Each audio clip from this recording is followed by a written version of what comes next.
Kalani, tell us, kind of building on what Mufi was talking about and really making the case as to why tourism is actually a good thing for Hawaii. We have changed the model to one that felt very extractive to one that tries to be more regenerative. What does that actually look like on the ground? Yeah, thanks for the question. I think at a fundamental level, I think part of our work is to educate our residents of the value of tourism to each of our quality of life. I often speak in community and I'm hearing from residents directly their concerns about tourism, but I often have to push back. 81 cents of every dollar that's spent by a visitor stays in Hawaii somehow. And so I think it's important that when we hear those narratives about extractive and exploitative sort of industry, we really have to take a hard look at it and look at the data. And so 81 cents stays home. I think it's also that we don't dismiss that completely, but we also look at how we move forward. And so how do we think about a regenerative tourism model? What does that look like? How can practices and systems change to get benefits that we want to see as residents? When you're looking at just how you communicate the message of Hawaii to visitors, oftentimes, in the past, it's taken on this very surf, sand, sun, this very, at times, maybe plastic version of what Hawaii was known.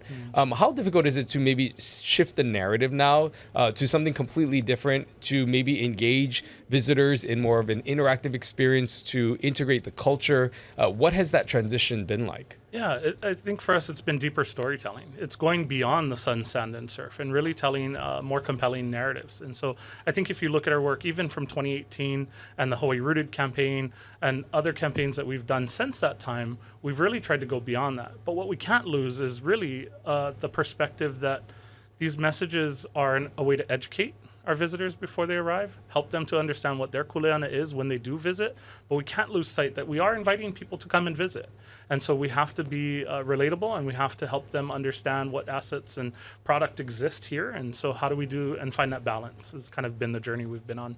There is this perception that people don't want tourists, but your research shows otherwise. Tell us about that. So we've done a resident sentiment survey for over 40 years, and it's something that we'll continue to do because it helps us keep a pulse on what people are feeling. A majority of residents still feel that tourism brings more benefits than problems, and I think that that's something that gets lost in the narrative. We know that 212,000 jobs are supported by tourism in our state. That's roughly a quarter of the state's workforce. And so how do we make sure that that's being communicated and that narrative is also being shared?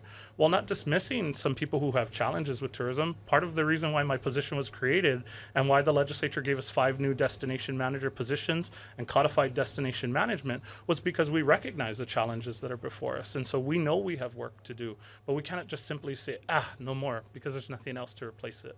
And so sometimes I also have to talk to residents and say, okay, you don't want visitors, or you only want X amount of visitors, finish that paragraph. What is the next part of that sentence, or what's the next sentence in that paragraph?